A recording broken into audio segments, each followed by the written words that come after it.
Frank Richards পৃথিবীর একমাত্র মানুষ যিনি পেটের উপরে কামানের গোলা খেয়েও অক্ষত থাকেন। কোনো কিছুতেই যেন তার কিছুই হয় না। এ যেন এক মানব ট্যাঙ্ক।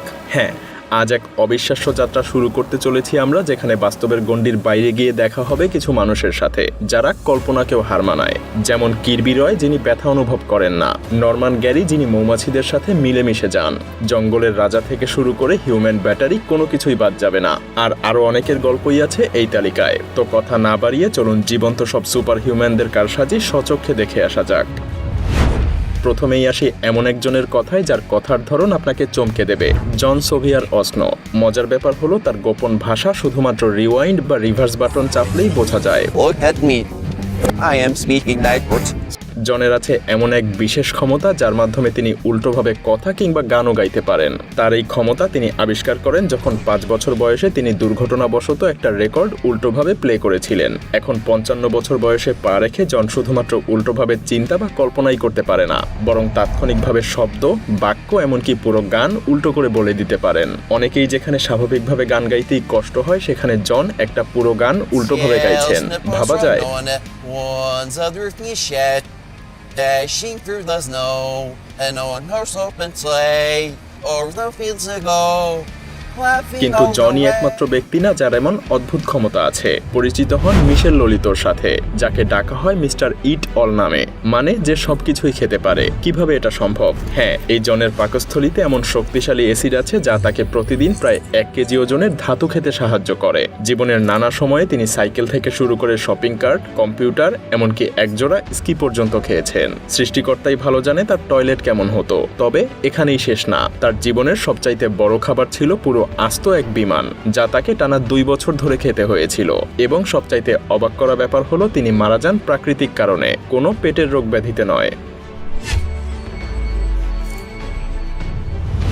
এবার আসুন পরিচিত হই পৃথিবীর সবচাইতে ফ্লেক্সিবল মানুষ অ্যালেক্সি গোলোবোরোদোকের সাথে। আসলে শুধু নমনীয় বা ফ্লেক্সিবল বললে তাকে ছোট করা হবে। ছোটবেলায় তার মা তাকে সার্কাসে নিয়ে গিয়েছিল। সেখান থেকেই তিনি বুঝতে পারেন যে তাকে ভিন্ন কিছু একটা হতে হবে, আর ঠিক সেই কাজটাই তিনি বেছে নিয়েছিলেন। শুধু যে তিনি তার শরীরকে যে কোনো আকারে বাঁকাতে পারেন তা কিন্তু না, বরং তিনি নিজেকে এমনভাবে গুটিয়ে ফেলতে পারেন যা শারীরিকভাবে দেখে অসম্ভব মনে হয়। দেখে যেন মনে হয় তার সম্পূর্ণ মেরুদণ্ডটাই মাংস দিয়ে তৈরি। নমনীয়তার কথা যখন আমরা শুরুই করলাম, তখন আমরা স্টেফান হোমের কথা বলতেও বাধ্য, কারণ তার মতো বাতাসে জাম্প কেউ দিতে পারে না। সাধারণ ক্রীড়াবিদরা যে সমস্ত উঁচু বাধা পার করেন, স্টেফান সেগুলোর দ্বিগুণ উঁচুতে লাফিয়ে যান। অথচ তিনি শুধুমাত্র 5 ফুট 11 ইঞ্চি উচ্চতার একজন মানুষ, আর তার লাফানো বাধাগুলো তার থেকেও উঁচু।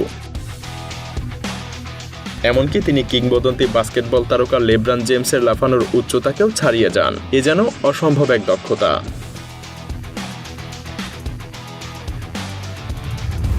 এবার যদি কারো বন্দুক চালানোর কথা বলতে হয়, তবে বব মুন্ডেনের চাইতে ভালো আর কেউ নেই। তিনি ছিলেন পৃথিবীর সবচাইতে দ্রুততম বন্দুকবাজ। জন্মগতভাবেই তার হাতে ফাস্ট টুইচ পেশি ছিল, যা তাকে নিখুঁতভাবে লক্ষ্যবস্তুতে শুট করার দক্ষতা অর্জন করতে সাহায্য করেছিল। তিনি এত দ্রুত গুলি চালাতে পারতেন যে তার চালানো গুলি যেন খালি চোখে দেখাই যেত না। অবিশ্বাস্যভাবে চোখের পলক পড়তে যে সময়টা লাগে, তার চাইতেও কম সময়ে তিনি 2টা গুলি ছুড়তে পারেন। এবার পরিচিত হন এরিক উইনহেনমায়ারের সাথে। এরিক শুধুমাত্র একজন সাধারণ পর্বতারোহী নন। তিনি যখন মাত্র 4 বছর বয়সী, তখন তিনি বিরল রোগ রেনোকিসিসে আক্রান্ত হন।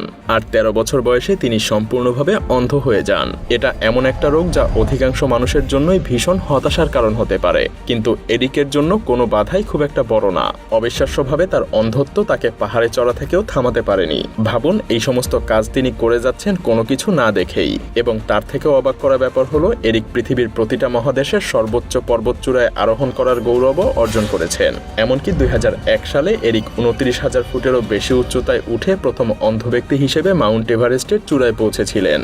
ঠিক আছে, আমরা সবাই একমত হতে পারি যে এরিকই হলেন পর্বতারোহণের রাজা। তবে আপনাকে মানতে হবে যে কেভিন রিচার্ডসন হলেন জঙ্গলের রাজা। ইনি কেভিন রিচার্ডসন। হ্যাঁ, কেভিনের সিংহের সাথে এমন গভীর সম্পর্ক আছে যে তিনি তাদের সাথে অবাধে ঘুরে বেড়ান কোনো রকম ভয় পাওয়া ছাড়াই। মজার ব্যাপার হলো, আমি যদি সেখানে থাকতাম তাহলে সবসময় আমার মনে ভয় কাজ করত যে আমি হয়তো তাদের পরবর্তী খাবারে পরিণত হব। এখানেই শেষ না, তিনি সিংহদের সাথে খেলেন, তাদের সাথে মজা করেন, এমনকি তাদের পিঠেও চড়েন। কিন্তু সবচাইতে অবাক করার ব্যাপার হলো, তিনি এতটা শান্ত থাকতে পারেন কিভাবে। দেখে যেন মনে হয় রিচার্ড সিংহের সাথে ফিসফিস করেও কথা বলতে পারে।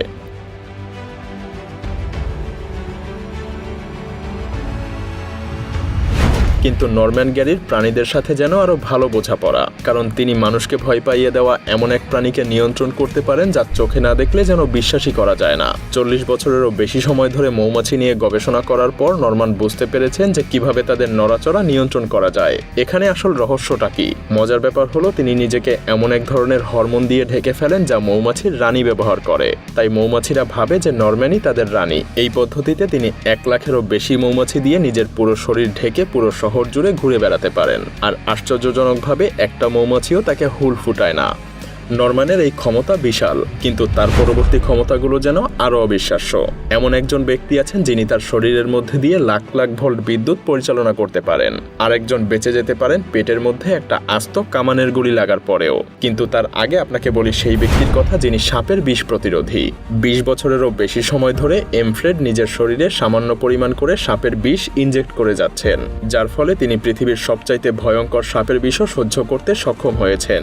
হ্যাঁ, তিনি ইচ্ছাকৃতভাবেই পৃথিবীর মারাত্মক সাপগুলোর কাছে নিজেকে উৎসর্গ করে দিয়েছেন, এবং এমনটা তিনি করেছেন 200 বারেরও বেশি বার। কোবরা, ভাইপার, এমনকি পৃথিবীর সবচাইতে ভয়ঙ্কর সাপ ব্ল্যাক মাম্বা পর্যন্ত।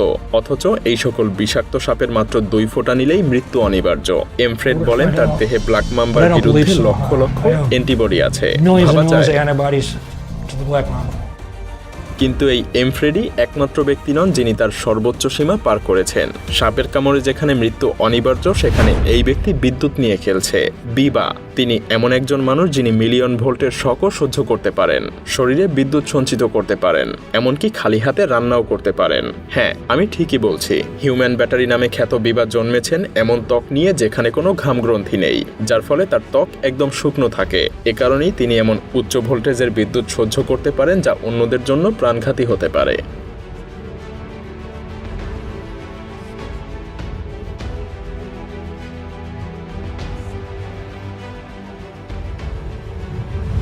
এবার কির্বি রয়ের মতো কমব্যাট কিং মাস্টারের সাথে দেখা করুন, যার সহ্য ক্ষমতা এতটাই বেশি যে শরীরের যে কোনো আঘাত তাকে বিন্দুমাত্র ব্যথিত করে না। হ্যাঁ, এই লোক শরীরের সবচাইতে সংবেদনশীল স্থানে আঘাত পাওয়ার পরেও একেবারেই নড়াচড়া করেন না। আপনি হলে কি করতেন?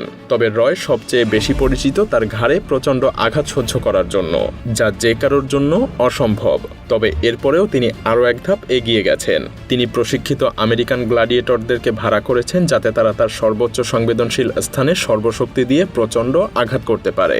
সেই আঘাতের শক্তি ছিল প্রায় 450 কেজি। এটা ভাবলেই গায়ে কাঁটা দেয়। তবে কির্বি রয় এই কাজটাকে এতটাই সহজভাবে নেন যেন তার কিছুই হয়নি। তিনি আক্ষরিক অর্থেই মৃত্যুকে সামনে রেখে হাসতে থাকেন। ঠিক যেমন ফ্রাঙ্ক ক্যাননবল রিচার্ডস, তিনি কোনো কিছুকেই ভয় পান না, এমনকি আস্ত একটা কামানের শটও না, যা সরাসরি তার দিকে তাক করা হয়েছে। 1920-এর দশকে ফ্রাঙ্ক রিচার্ডস তার শরীরকে এমনভাবে প্রস্তুত করেছিলেন যেন প্রচণ্ড আঘাতও তাকে দুর্বল না করতে পারে। কে কত জোরে আঘাত করলো বা কি দিয়ে আঘাত করলো, হোক সেটা ঘুষি, হ্যামারের আঘাত বা কোনো কিছুতেই তার কোনো কিছু যায় আসে না। এমনকি মানুষজন তার পেটের উপরে লাফিয়ে পড়তো এটা পরীক্ষা করতে যে তার কিছু হয় কিনা, কিন্তু কিছুই হতো না।